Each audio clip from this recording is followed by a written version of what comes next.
Hello guys, எல்லாருக்கும் வணக்கம். இன்றைக்கி பார்த்தீங்கன்னா என்ன வீடியோ போடலான்னு இருக்கேன்னா, நம்மளுக்கு 2 நாளைக்கு முன்னாடி ஆர்டர் பண்ண ஒரு ஃப்ரிட்ஜு, அந்த ஃப்ரிட்ஜு பார்த்தீங்கன்னா டெலிவரி பண்ணிட்டாங்க. வாங்க காட்டுறேன். இதான் பாருங்கள், இதான் இந்த ஃப்ரிட்ஜு. இன்றைக்கி என்னன்னா, இது என்ன ஃபால்ட்டுனா, இந்த பழைய வீட்டு அட்ரஸ்க்கு வந்து இந்த ஃப்ரிட்ஜு வந்து டெலிவரி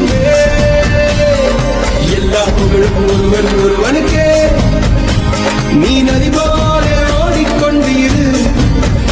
எந்த பேர் வைக்கும் வெற்றிகள் பேர் வைக்குமே உன்னை உள்ளது